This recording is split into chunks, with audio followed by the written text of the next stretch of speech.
You're good to go.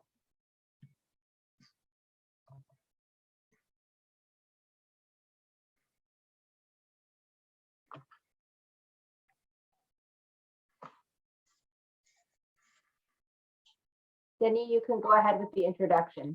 OK, thank you. Bonjour tout le monde. Bienvenue à notre webinaire sur la thérapie cognitive comportementale sur Internet. Écoutez, peut-être certains d'entre vous n'avaient pas eu la chance d'être au congrès. Il y a eu une conférence au congrès là-dessus. D'abord, je me présente. S'il y en a qui ne me connaissent pas, là, je suis Denis Doucet. Je suis le vice-président Santé et Sécurité à l'ACSIC. Donc, c'est ça. Écoutez, on reprend un peu le même...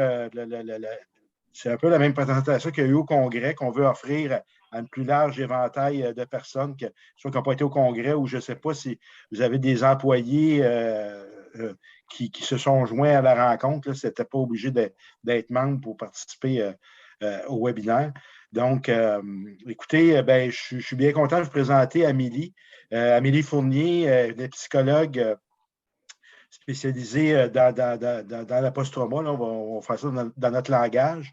Et donc, Amélie, elle a travaillé à développer le programme PSPNet, qui est un programme de thérapie en ligne. Qu'est-ce qui est bien le fun là-dedans?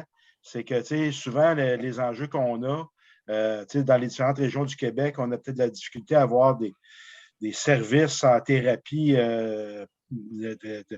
en santé mentale au niveau des premiers intervenants dans les régions et tout ça. Puis ça, c'est un programme qui était fait en ligne.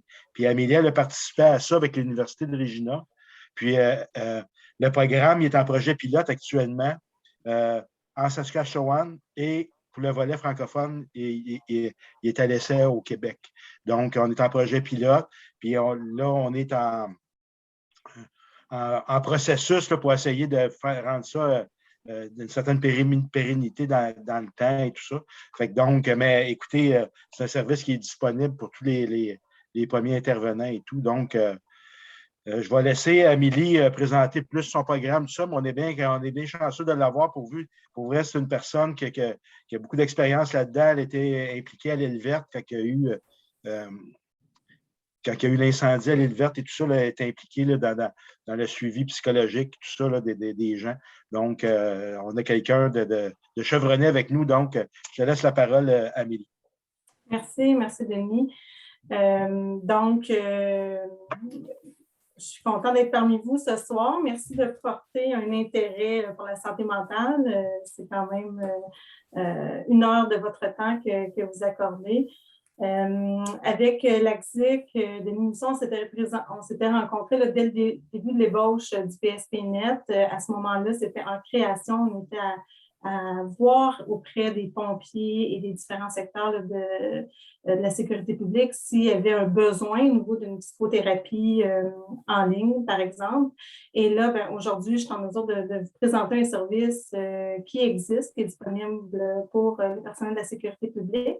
Donc, je vais vous présenter la thérapie cognitive comportementale sur Internet, spécialisée pour les personnels de la sécurité publique. Et comme je disais, je suis psychologue depuis 15 ans, membre du Collège des psychologues de la Saskatchewan, mais aussi membre de l'Ordre des psychologues du Québec. Je suis basée au Québec en ce moment et membre du Collège des psychologues du Nouveau-Brunswick. Je vous en parlerai un petit peu plus longuement. Là, le service fait vraiment boule de neige et il y a plusieurs provinces là, qui offrent maintenant le service du PSPNet. Donc, je vais commencer, je ne veux pas vous bombarder avec des chiffres dès le départ, inquiétez-vous pas, il n'y aura pas beaucoup de chiffres pendant la présentation, mais je trouve que c'est une information qui est très importante. En 2017, Dr. Nick Carlton avait fait une étude pan-canadienne pour connaître la réalité de la santé mentale auprès du personnel de la sécurité publique. Et il en est ressorti que 45,5% des premiers répondants, ce qui inclut les pompiers, présentaient des symptômes cliniquement significatifs qui permettaient là, de diagnostiquer la présence d'un ou même plusieurs problèmes de santé mentale, comparativement à un pourcentage de 10,5% dans la population générale. Donc, on voit que le risque est plus élevé auprès du personnel de la sécurité publique et c'est pas difficile d'en comprendre les raisons, étant donné la nature du travail et des événements auxquels les gens ont à faire face. Ça vient expliquer le nombre élevé, étant donné que c'est des êtres humains et c'est des êtres humains qui offrent leurs services. Donc, de là, il faut prendre connaissance, là, je n'aborderai pas tous les chiffres dans le tableau, mais ces chiffres-là démontrent, encore une fois, si on regarde dans le secteur pompier particulièrement, il y a une prévalence plus élevée du trouble de stress post-traumatique à 13,5 comparativement à 1,1, 3,5 au niveau de la population générale. Même chose au niveau du trouble dépressif caractérisé, qui est à 20,2. L'anxiété généralisée est plus élevée aussi. Si on les regarde tous, ils sont plus élevés que la population générale, mis à part ce qui est similaire, c'est au niveau de l'usage de l'alcool, qui est une comparaison similaire avec la population générale. Ces chiffres-là viennent accentuer le besoin imminent d'avoir des services spécialisés auprès du personnel de la sécurité publique. On voit aussi au niveau des idéations suicidaires. Ce n'est pas tant dans la tentative de suicide que c'est plus élevé au niveau des pompiers, mais au niveau de l'idéation suicidaire qui n'est pas à négliger. À long terme, ça peut amener des dépressions, une perte d'intérêt, de plaisir vis-à-vis de la vie en général. Le plan de suicide semble sensiblement comparable à la population générale, mais je présente ces chiffres-là ce soir pour en fait soulever l'importance qu'enfin il y ait une reconnaissance qu'il y ait des services qui soient développés et spécialisés pour les pompiers et le personnel de la sécurité publique. Donc, je vais prendre le temps aujourd'hui, ce soir, de vous présenter l'équipe, les partenaires qui gravitent autour du service et qui rendent possible d'offrir un service comme le PSPNet. En quoi ça s'avère une aide qui est nécessaire en 2022? Quel est son rôle? Les résultats? On offre le service au Québec depuis 2021, excusez-moi, donc septembre 2021, ça fait un peu plus d'1 an. Donc, on est en mesure de prendre connaissance des premières retombées et de l'impact sur la clientèle et des prochaines étapes pour le PSPNet au Québec.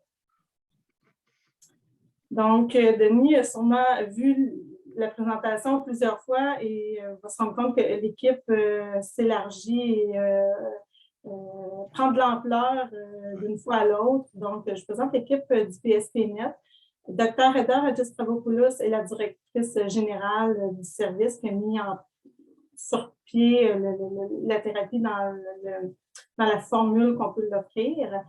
Dr. Nicolas Carlton, vous le connaissez peut-être, il est très impliqué, une sommité dans les études de la santé mentale des premiers répondants et cherche à étudier qu'est-ce qui peut entraver la santé mentale et quels seraient les outils qui peuvent aider à retrouver un bien-être ou à maintenir un bien-être. Au Québec, je trouve important de mentionner qu'on est une équipe de psychologues, donc c'est des psychothérapeutes, psychologues qui ont un permis de psychothérapie.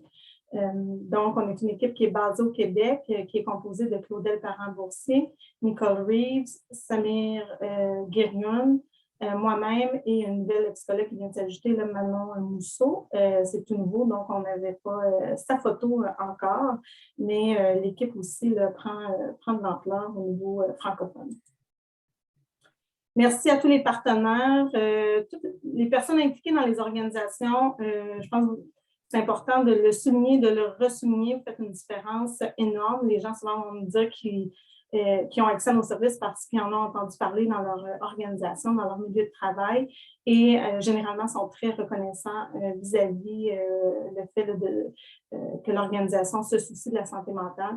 Donc, voici une liste de nos partenaires avec qui on collabore et qui fait une différence énorme pour faire connaître le service. Donc, on a développé le PSPNet. C'est important de vous expliquer un peu le background du PSPNet. Qu'est-ce qui fait en sorte qu'on voulait développer une aide psychologique? C'est qu'en 2019, on se rendait compte qu'il y avait des besoins qui découlent de l'étude que je vous ai montrée au début de 2017.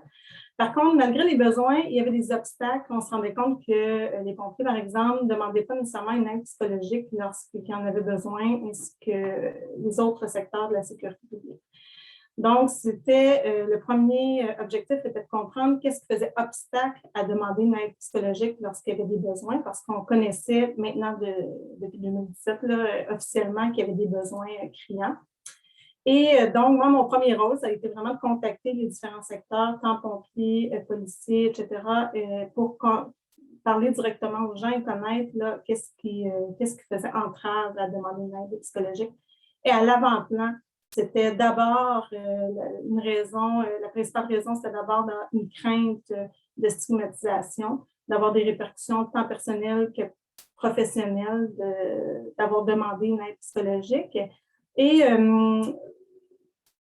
de la nature d'être leader, de prendre en charge les situations, quand vient le temps de reconnaître ses propres vulnérabilités, ça peut être un enjeu qui est encore plus important chez la population des premiers répondants.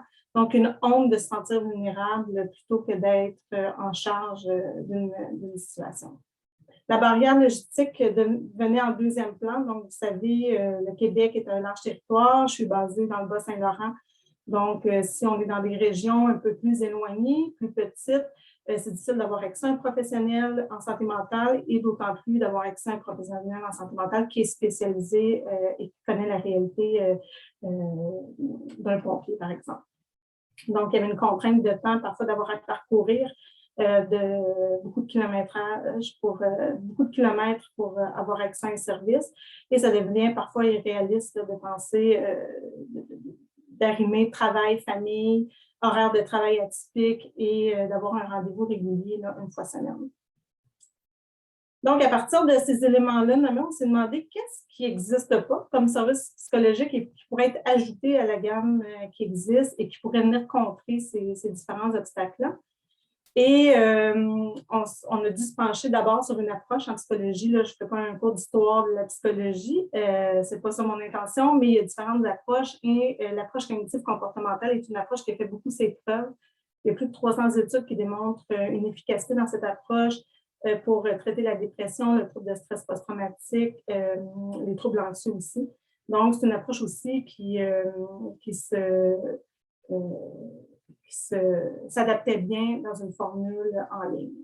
Donc, on a connu les obstacles et par la suite, on s'est dit, bon, on va offrir une thérapie qui vient permettre une meilleure accessibilité à des services où est-ce que les gens peuvent s'assurer d'avoir une confidentialité accrue, pas la crainte d'être vus ou connus par des gens qui le connaissent et d'avoir une facilité d'accès malgré la région que la personne habite. Donc, une TCCI, une thérapie cognitive comportementale en ligne, qu'est-ce que c'est? En fait, c'est le même type de contenu que l'on retrouverait dans une thérapie plus traditionnelle, mais le contenu va être remis via des modules via Internet. Et à ce contenu-là, que la personne consulte de façon autonome au moment qui lui est le plus opportun, je veux dire, ça peut être par tranche de 15 minutes de plusieurs fois dans la semaine. Certains vont se bloquer quelques heures, ils vont le faire en bloc. Donc, selon chacun, à ce contenu-là s'arrime l'accompagnement d'un psychothérapeute. Donc, psychologues, dans notre équipe au Québec, ce sont tous des psychologues, étant donné que c'est plus difficile parfois quand on vient d'une autre formation d'obtenir un permis de pratique de la psychothérapie. Il y a des exigences bien établies. Donc, le soutien du psychothérapeute se fait 1 à 2 fois semaine, majoritairement par courriel. S'il y a besoin, la personne peut demander, le client peut demander des appels téléphoniques et il peut y avoir aussi là, un mix d'accompagnement par message, courriel sécurisé et d'appels téléphoniques aux besoins. Comment est fourni le matériel? C'est vraiment sous différentes formes là, pour que chacun s'y retrouve. Donc, il y a des graphiques, des capsules audio qui vont s'ajouter. Je le dis là, depuis 6 mois, mais c'est éminent là, qui vont s'ajouter. Des témoignages, des textes complémentaires, etc. Donc, avant la pandémie, il y avait déjà des études qui démontraient qu'une thérapie en ligne est aussi efficace qu'une thérapie traditionnelle. Je dirais, depuis la pandémie, les études abondent dans ce sens. Donc, le PSP-Net se veut vraiment un service complémentaire à ce qui existe déjà. Donc, il y a déjà des programmes d'aide aux employés, des psychologues qui se spécialisent en pratique privée. À ça s'ajoute le PSP-Net pour ajouter une gamme de services de plus. Donc, lors des entretiens téléphoniques, c'est important aussi pour moi de connaître quels étaient les besoins du personnel de la sécurité publique et de connaître qu'est-ce qu'ils souhaitaient retrouver dans une démarche offerte, une démarche psychologique offerte pour eux. Et ce qui a été nommé, je nomme encore les principaux points, c'était de tenir compte des besoins variés d'une personne à l'autre, d'avoir accès à des psychothérapeutes spécialisés. Le terme psychologue, psychothérapeute était fréquemment utilisé. Des gens avaient été déçus d'avoir accès à des thérapeutes qui n'avaient pas le droit d'exercer la psychothérapie ou qui provenaient de différents secteurs. Donc, de tenir compte de la flexibilité dans la durée du traitement, donc d'offrir un service qui peut être flexible. En ce moment, c'est un service sur 8 semaines qui peut se prolonger jusqu'à 16 semaines. Dans la fréquence du type de soutien, il y a possibilité d'augmenter jusqu'à 2 communications par semaine. C'est très rare que les gens le demandent au besoin ou en période de crise un peu plus. C'est quelque chose là, qui peut être fait. Et de tenir compte dans notre contenu du fait que souvent, c'est des gens qui sont exposés fréquemment au traumatisme, à la mort, que ça fait partie du quotidien, comparativement à la population générale qui va peut-être vivre ce genre de situation-là une fois, deux dans leur vie et peut-être même pas du tout, qui a un niveau plus élevé de préoccupation de la santé mentale, de sa propre santé mentale, mais aussi des gens qui les entourent, la famille par exemple, ou les personnes importantes pour eux. Qui a une difficulté à demander de l'aide pour les raisons que je nommais plus tôt et qui a une responsabilité énorme ressentie dans la nature des fonctions que les gens ont à offrir, mais aussi plus sujet à la critique du public. Donc, lorsque les situations qui se retrouvent dans les médias, ça peut venir accentuer le niveau d'anxiété et avoir un impact direct sur la santé psychologique là, des pompiers, par exemple. Donc, à qui s'adresse le service?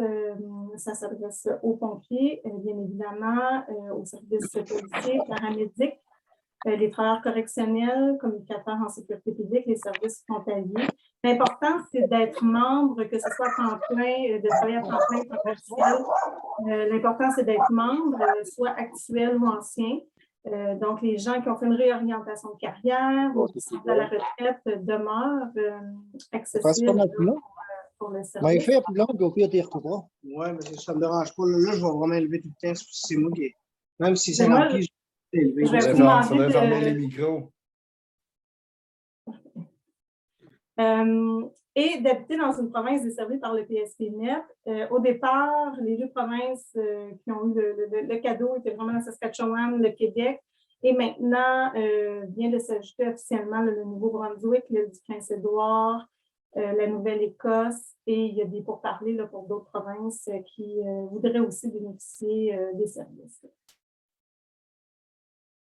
Je n'irai pas en détail dans la structure de la démarche, mais vous avez ici un aperçu. On offre deux démarches. En fait, il y a le développement du bien-être du PSP qui est plus général, donc il va aborder autant les symptômes dépressifs, anxieux. Et quand je dis les symptômes, ce n'est pas nécessaire d'avoir un diagnostic de dépression, de troubles anxieux. Même, il y a beaucoup de gens qui vont venir en amont avant que les symptômes se détériorent.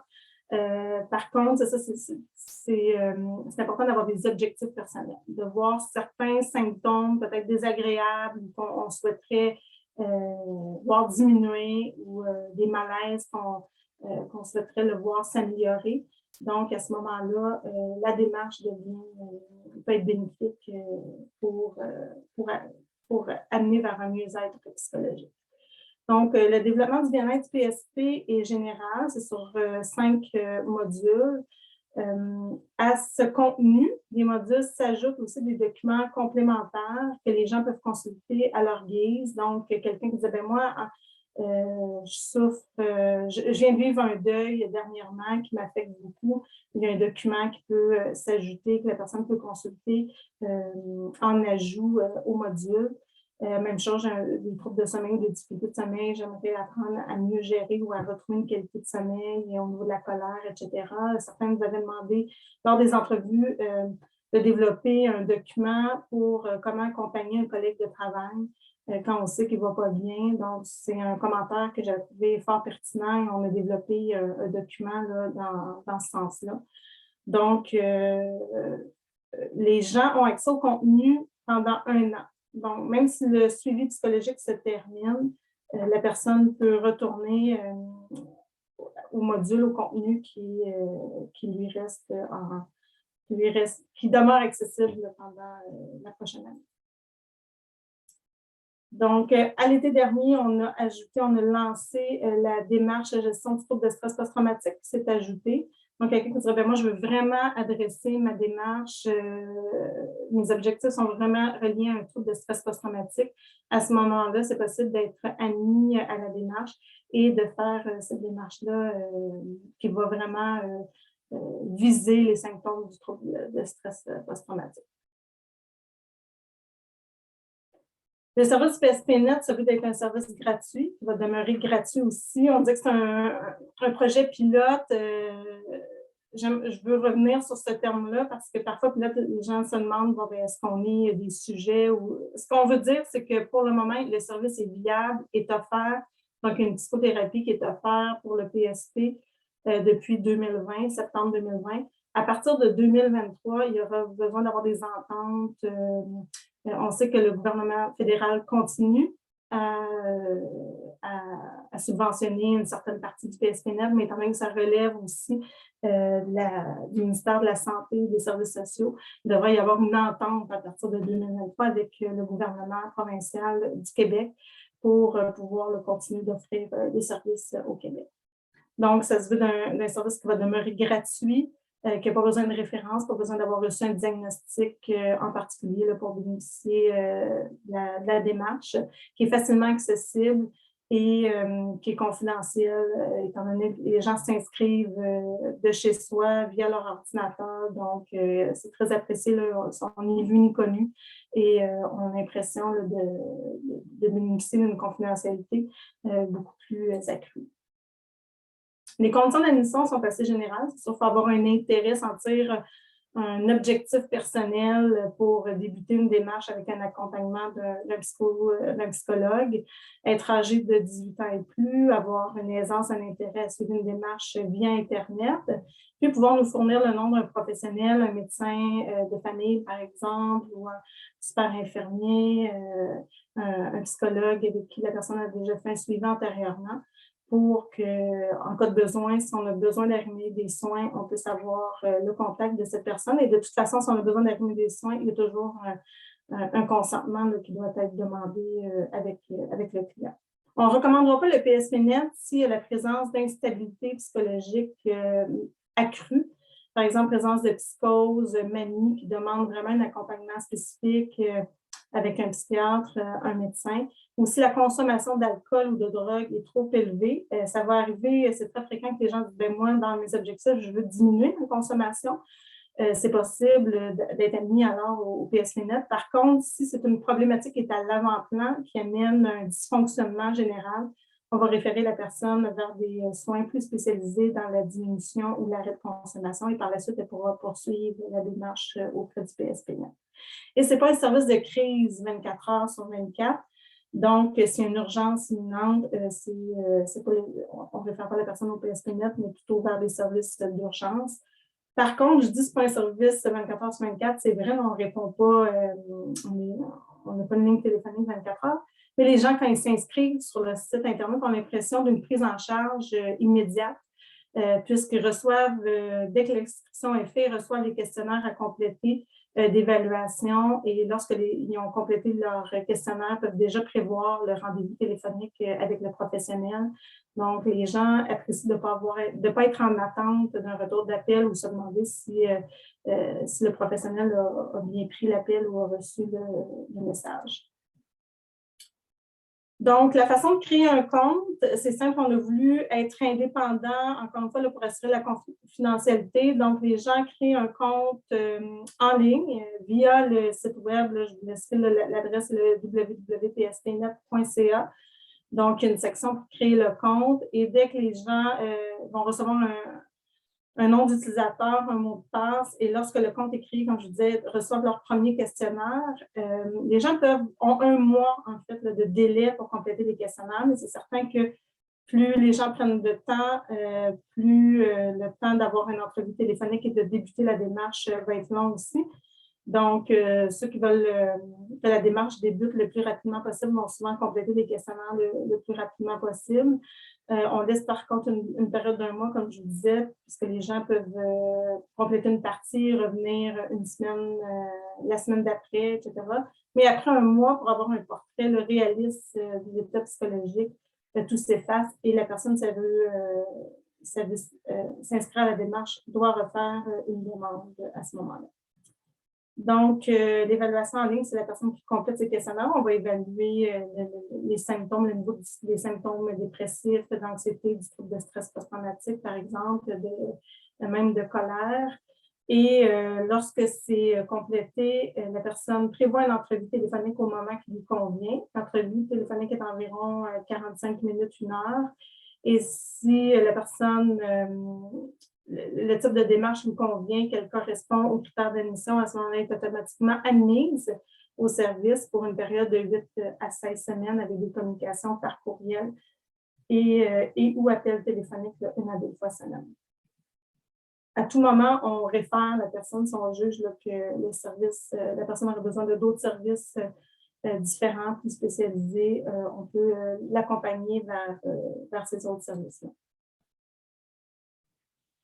Ici, ben, c'est pour démontrer qu'on a des exigences au niveau de l'Ordre des psychologues du Québec, par exemple, donc de se former, tant d'heures par semaine d'être supervisé. Donc, on s'assure aussi à l'interne dans l'équipe d'être formé, de former les nouveaux psychologues aussi et d'amener une constance là, professionnelle dans le service qu'on offre.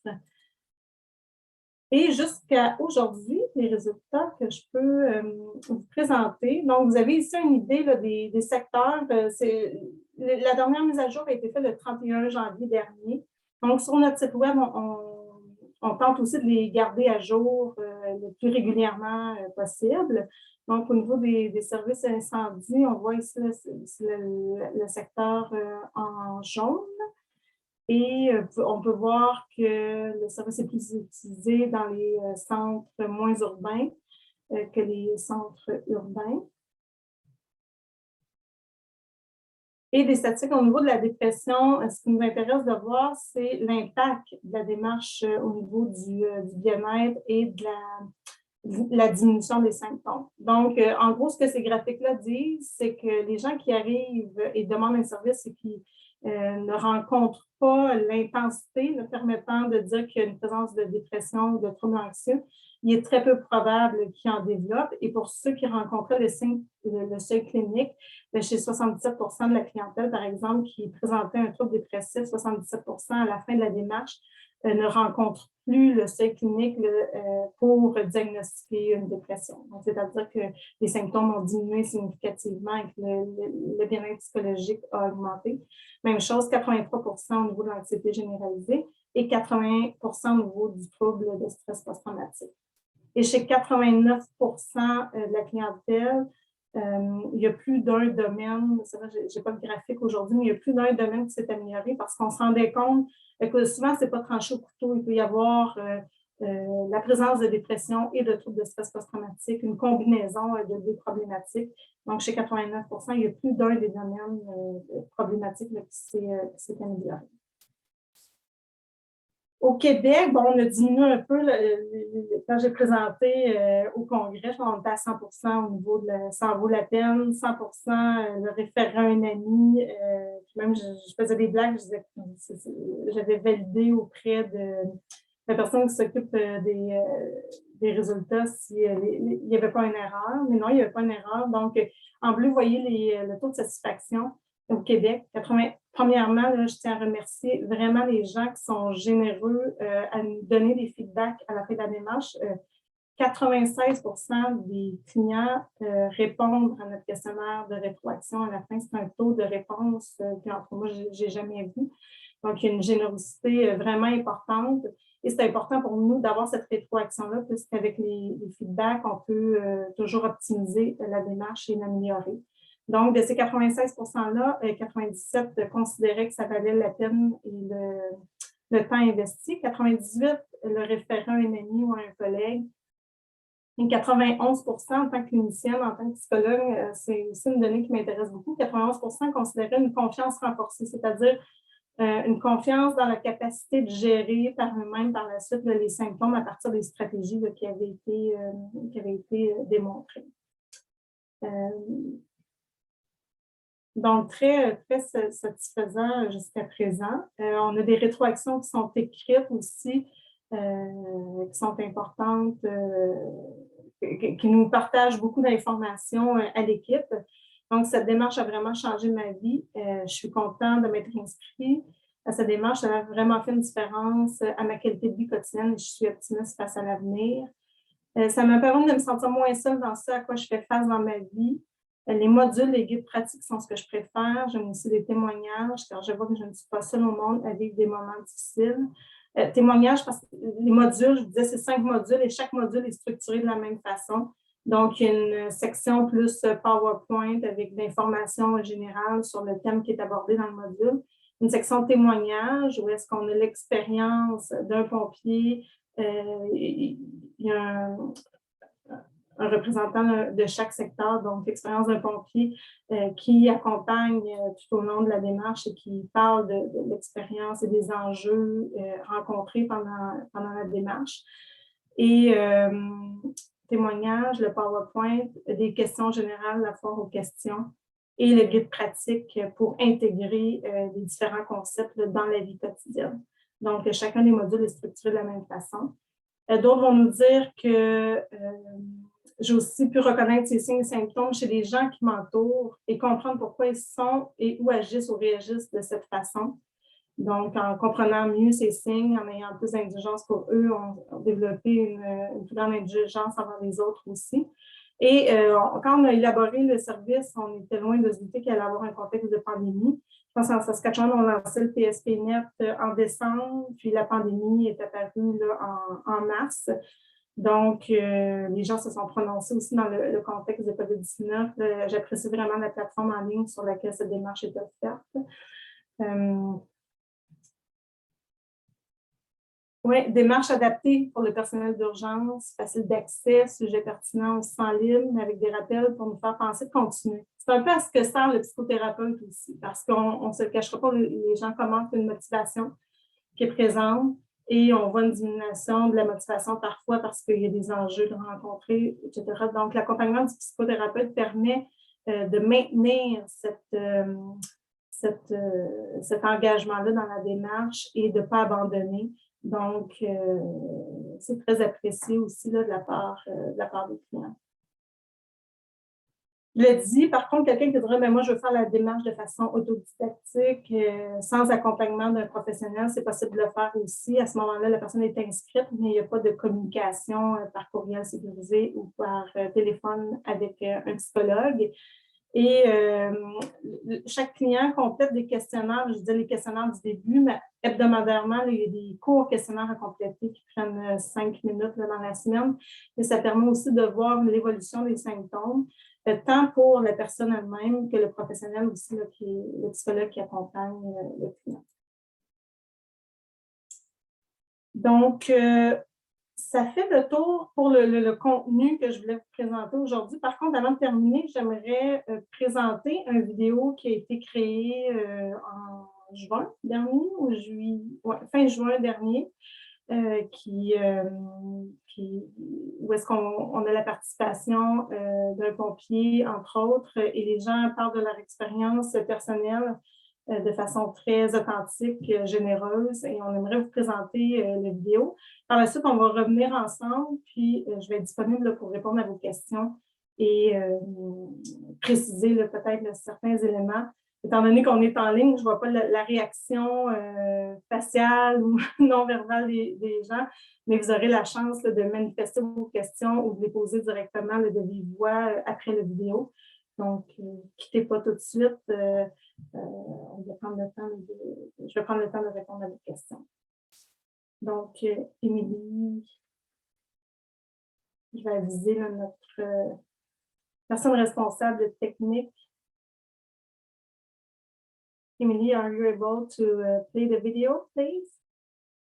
Yeah, if you could just unshare for me and then I will start it. Perfect.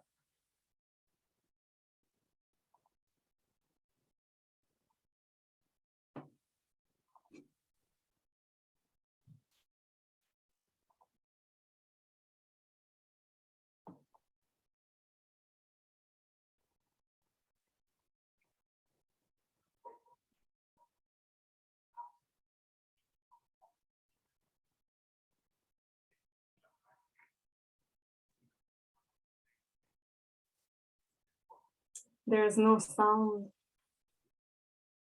There's no sound? No. Okay. It might just be that here, let me see if I can.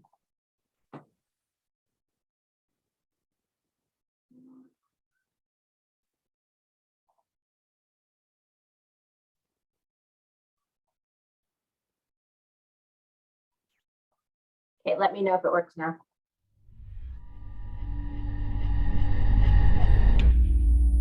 L'insomnie, la fatigue, l'anxiété. Je faisais des cauchemars, je me réveillais au milieu de la nuit. C'est des flashbacks.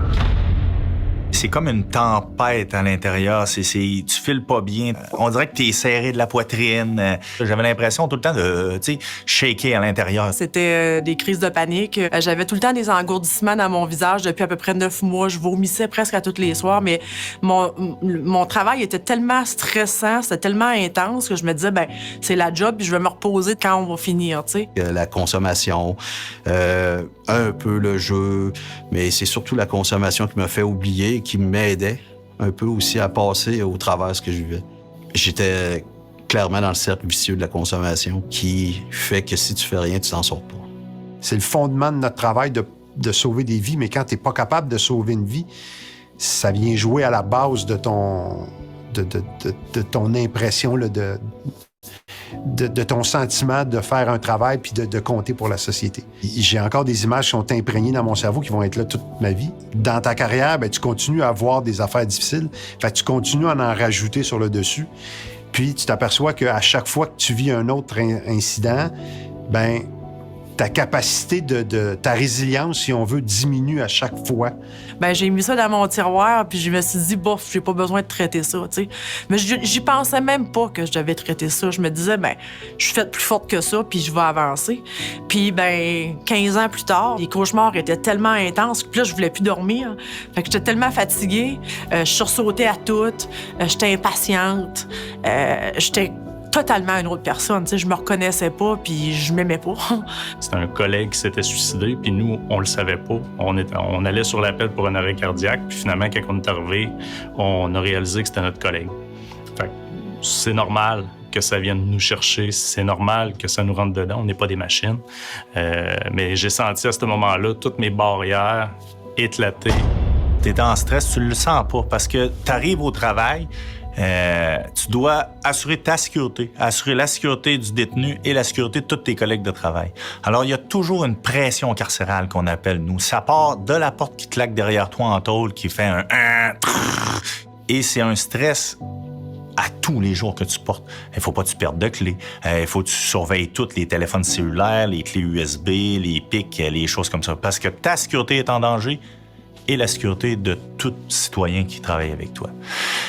Lorsque le choc post-traumatique vient en ligne de compte, ce qui vient mêler, c'est que tu deviens en hypervigilance. C'est que tu n'es plus capable de faire la différence entre dehors et en dedans. Comme moi, je mettais mes bottes pour aller au dépanneur au cas où je me ferais battre. Tu vas conduire en auto, tu vas avoir l'impression que derrière, la personne te suit trop près ou tu deviens comme un super-héros, qu'on pourrait dire. Tu penses que tu es au-dessus de tout ça et puis le choc post-traumatique, il frappe. on vit toutes sortes de choses. Et en état pompier, on vit ce que tout le monde vit. On peut vivre des détresses, on peut vivre de l'anxiété, on peut vivre des séparations, on peut vivre de la maladie. Puis si on rajoute à ça les horaires qu'on a, c'est pas évident pour la famille autour de nous. C'est vraiment la conciliation travail-famille qui, dans mon cas, a été dure. Là, j'avais honte, là, comme je peux même pas décrire la honte que j'avais quand je suis sortie du médecin. Puis mes collègues, j'avais un collègue une semaine avant qui m'avait dit, tu sais, toi, Josée, là, t'es comme la fondation d'une maison, là. Puis nous autres, on est tout au-dessus de toi. Puis si tu tombais, on tombe tous comme des dominos. Puis là, moi, je suis là au médecin, puis je suis comme, je les laisse tomber. J'en ai 54 en dessous de moi, puis je laisse tomber tout le monde. C'est pas normal que j'étais là vendredi, puis lundi matin, je suis plus là. Parce que j'ai quelque chose là, tu sais. Fait que j'ai pris l'autoroute, puis j'ai décidé de me rentrer d'un mur de ciment, de me casser les 2 jambes, de scraper mon camion, pour que demain, à GRC à Montréal, disent « Josée Carey a eu un gros accident, est arrêtée 90 jours, et non pas, elle souffre de maladie mentale. » Sur le coup, on était sur une émotion violente, mais c'est après que, là, que ça commence à sortir, puis c'est là que ça commence à décanter, où on se demande qu'est-ce qui est arrivé, c'est quoi la raison. Et quand on comprend pas, puis quand il n'y a pas personne qui est là pour nous aider, ben là, c'est là que ça devient difficile. Moi, si j'ai été choqué ou blessé par ça, je veux pas blesser les gens que j'aime, les gens qui sont alentour de moi. Donc, ça fait qu'on se retrouve souvent tout seul à vivre ça. Et même entre les intervenants d'urgence, celui qui l'a pas vécu a pas la même compréhension que toi.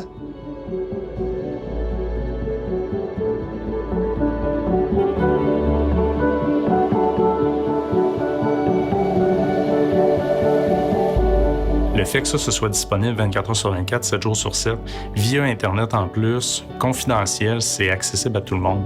Donc à partir de là, si quelqu'un, en plein milieu de la nuit, a besoin d'aller chercher de l'aide ou qu'il se dit « là, ça fonctionne plus », ben c'est une ressource qui est excellente pour ça, parce qu'elle est là, justement, dans cette optique-là, pour s'adapter à nos heures.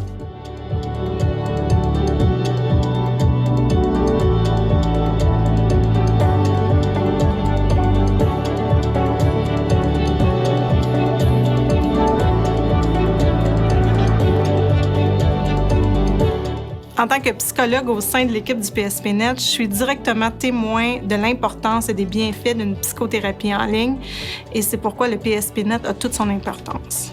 On offre une thérapie en ligne vraiment spécialisée pour le personnel de la sécurité publique. Donc, une démarche qui a été adaptée à partir d'entrevues menées auprès de 125 membres, tant en Saskatchewan qu'au Québec. Et à partir de l'information recueillie, on a pu adapter la démarche selon les besoins mentionnés par les membres.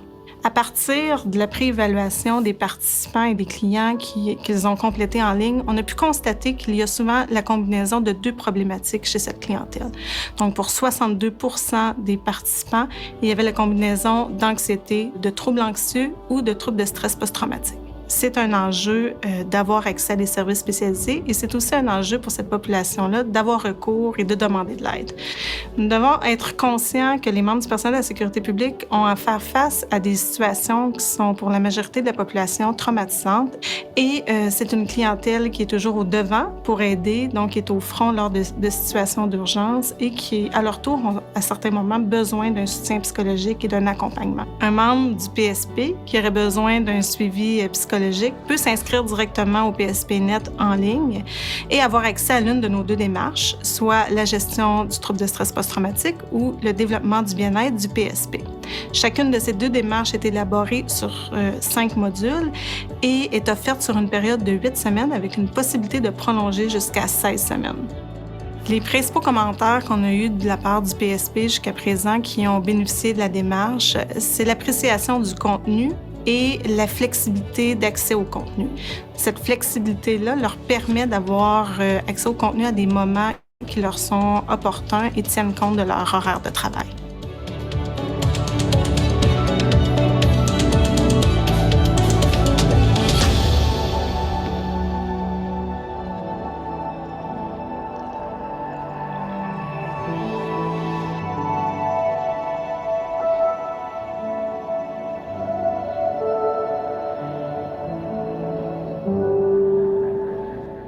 Les membres du personnel de la sécurité publique sont toujours là lorsqu'on a besoin d'aide et lorsque la population générale a besoin d'avoir recours à leurs services. Et en ce moment, je suis vraiment heureuse et fière qu'on puisse à notre tour leur offrir une aide qui leur soit appropriée lorsqu'eux en ont besoin. Je crois qu'on réalise à peine à quel point une thérapie en ligne comme le PSP-Net peut favoriser l'accès à des soins spécialisés pour le PSP. On se lève pas, hein? On est des boys, des bines sur les épaules, on s'aime, puis tu sais, on est capable. Mais quand on se retrouve seul avec nous-mêmes, ben, tu peux pas te mentir à toi-même, tu files pas. Parce qu'on n'a pas un métier qui est comme les autres, d'avoir des intervenants qui sont formés justement pour intervenir avec nous. Moi, je trouve ça génial. On se sent compris, on se sent en confiance. On va être plus porté à s'ouvrir finalement parce que ben, ils connaissent notre réalité. C'est réconfortant. Des ressources spécialisées qui sont accessibles financièrement parce que quand tu arrives à demander cette aide-là, bien souvent, tu n'as plus les moyens financiers pour te payer cette thérapie-là. Tu n'es pas tout seul. Il y a plein de gens qui ont vécu ça. Tu es humain. C'est important d'aller chercher de l'aide pour aller mieux par la suite. Si j'avais traité ça à mesure, aujourd'hui, je serais sûrement encore à GRC, à relever des défis, mais moi, je me suis amenée au bout du rouleau. Donc, d'avoir une ressource qu'on est capable d'avoir quand le sentiment va arriver, quand les émotions arrivent, c'est excellent. Alors, ça permet justement de pouvoir aller chercher tous ces gens-là et pouvoir prévenir les problématiques qui sont causées par les syndromes post-traumatiques qui ne sont pas traités.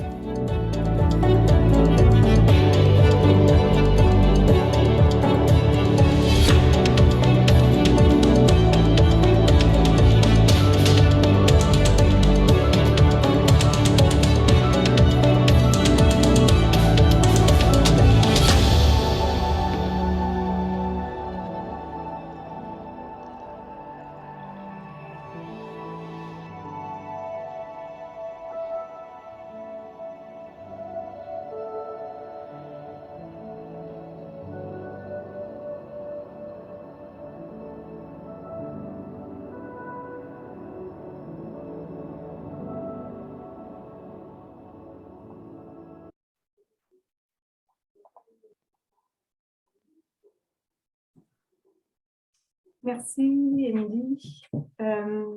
Donc, venez de voir la vidéo qui a été créée, là. Ça a été créé en juin, la mise à jour, on dit encore Québec, Saskatchewan. Je disais, il y a d'autres, le PSP-Net prend de l'expansion de façon très rapide. Maintenant, il y a d'autres provinces qui peuvent aussi bénéficier du service. Mais j'aimerais prendre le temps peut-être là, de voir, je pourrais partager mon écran pour laisser mes coordonnées, si vous en avez besoin. Et prendre le temps de prendre vos commentaires, en fait, pour soit suite à la présentation, des questions, des commentaires, si vous voulez que je précise certains aspects, et ça fait des commentaires par rapport aux vidéos aussi. Je vous invite à briser la glace parce qu'en Zoom, ça a un effet qui est un peu plus impersonnel, mais n'hésitez pas.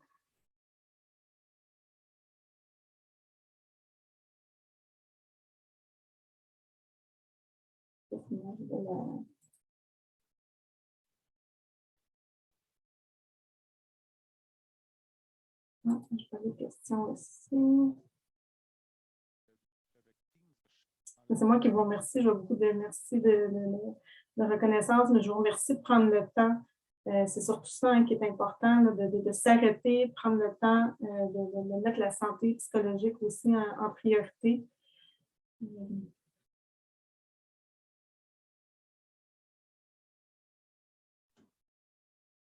Docteur Fournier, je vais y aller.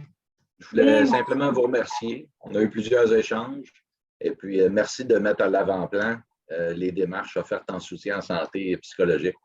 On le vit dans le quotidien. Les ressources sont extrêmement rares. Si on attend de planifier des démarches de soutien, d'attendre un événement dramatique, on va se ramasser sur une liste d'attente.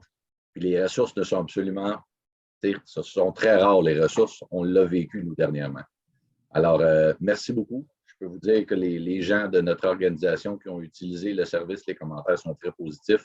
Et si vous avez des inquiétudes par rapport à la qualité du français, ben, c'est pas un enjeu du Non, c'est une priorité pour nous aussi. Merci pour ce commentaire. C'est vrai, c'est important. Je veux rassurer les gens, c'est des psychologues francophones. Donc, il n'y a pas de souci à voir à ce niveau-là. Le contenu a été révisé aussi par des francophones pour s'assurer que ça collait bien aux Français du Québec et partout au Canada aussi. Donc, merci, j'apprécie. Je disais, oui, je pense que je l'avais clarifié. Pour le Québec, il n'y a pas de crainte. Jusqu'en 2023, on offre le service. En ce moment, on est en mesure de démontrer que ça répond à un besoin, un taux de satisfaction qui est élevé, parce que nous aussi, de notre côté, quand on crée un service, et c'est ce que je trouve important de mentionner au niveau du PSPNet, c'est qu'il y a un service qui est offert, mais qui est parallèlement est évalué aussi au même titre. Donc, c'est de là qu'on nomme le projet une étude aussi. Donc, nous, quand on est clinicien, psychologue, on prend l'information, on met un service sur pied et ça demande beaucoup de ressources, beaucoup de temps. Mais tant qu'on n'a pas le feedback ou qu'on ne voit pas l'impact auprès des clients, on ne peut pas dire que notre service répond à un besoin ou amène des effets psychologiques. Et c'est une belle surprise. L'équipe est très satisfaite de voir depuis la dernière année à quel point ça semble répondre à un besoin, particulièrement au Québec. Je dirais, ça répond à un besoin partout dans d'autres provinces, mais j'étais peut-être un peu plus inquiète. Je ne sais pas si c'est parce que je suis québécoise, mais je me disais, j'ai hâte de voir la réponse. Et au niveau de la population au Québec, ça va au-delà de ce qu'on s'attendait. Donc, d'entendre que les gens apprécient le type de service, bien pour nous, c'est notre récompense là, en tant qu'équipe de travail parce que bon, ça faisait du sens au départ et c'est pour ça qu'on l'a créé. Et on est bien heureux de voir que ça puisse faire une différence auprès des pompiers, entre autres. Oui, la vidéo, n'hésitez pas à le partager. Il est sur notre site web, il est là pour être partagé. On vous donne tous les droits permis. C'est ce qu'on veut, que les gens connaissent les services. S'ils ne l'utilisent pas parce qu'ils n'en ont pas besoin, c'est une chose, ou que ça ne répond pas à leur type de service qu'ils recherchent, c'est une chose, mais de ne pas avoir recours au PSPNet parce qu'on ne sait pas que ce type de service existe, ben moi, je trouverais ça dommage. Donc, je parle du PSPNet, je répète ce que j'ai déjà dit et je vous encourage à continuer à en parler pour s'assurer que tout le monde le connaisse et qu'au besoin, les gens y aient accès s'ils veulent un accompagnement. Je vais juste vérifier. Émilie suggérait, si vous voulez lever la main aussi pour qu'on vous voit quand vous voulez poser une question, ça peut être une idée. Il ne semble pas y avoir d'autres questions. Je vous remercie encore. Je vais laisser peut-être Denis dire le dernier mot de la fin. Oui, mais merci. Un gros merci, Amélie. Encore une fois, c'est super intéressant. Moi, ça fait quelques fois que je vois ta présentation, puis c'est toujours aussi intéressant et aussi, tu sais, je vois des nouveautés, que ça avance. C'est super intéressant de voir cette évolution, de partir des petits groupes pilotes qu'on a fait, des petits questionnaires qu'on a fait ensemble au tout début. Là. Franchement, c'est bien le fun de voir le succès que c'est en train de faire cette thérapie-là. Écoutez, tout le monde, je tiens à vous dire, on a enregistré le webinaire qu'on va rendre disponible via l'Étincelle. Fait qu'hésitez pas si vous voulez partager avec vos équipes. L'important, c'est de faire connaître ça. Si on rend ça indispensable, cet outil-là, ben ça va, c'est jusqu'en 2023, mais ça va rendre le monde bien mal à l'aise d'enlever ça. Si il y a plein de monde qui l'utilise puis on prouve son efficacité. Puis je reprends les propos de Michel tantôt, là, que Michel Hamès qui a mentionné puis moi, c'est ça que je trouve magnifique, qu'on soit à Amkoui, à Alma, qu'on soit à Rouyn-Noranda, on a accès à des thérapeutes professionnels spécialisés là-dedans.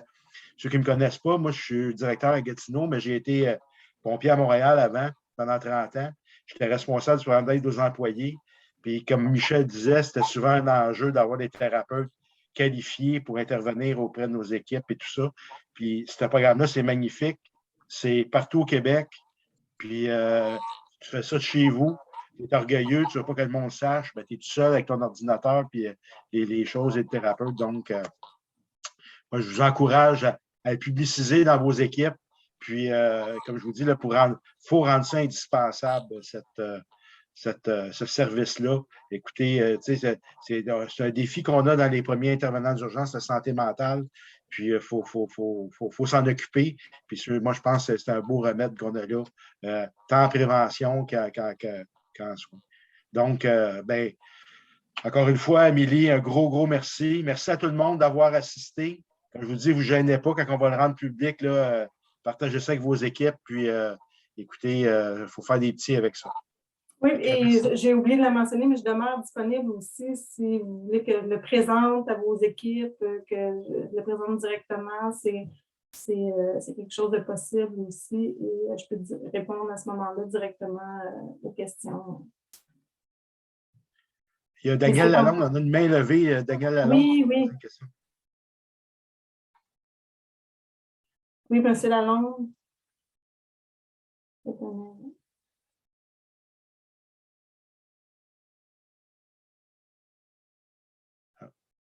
C'est une fausse main, dame. Tu vas checker son suivet. Non, une fausse main, Denis, désolé. Okay. Pas de trouble. Content de te parler. Moi aussi, Denis. Donc, merci. Pas d'autres questions, commentaires? Ben, merci. Merci encore à tout le monde. Merci, Émilie. Merci, Émilie. Thank you, Émilie. Thank you, Émilie. Bravo à toute l'équipe. I got that Bravo part. à toute l'équipe. Merci. Si, c'était très intéressant. Ouais. Et merci. Bye, tout le monde.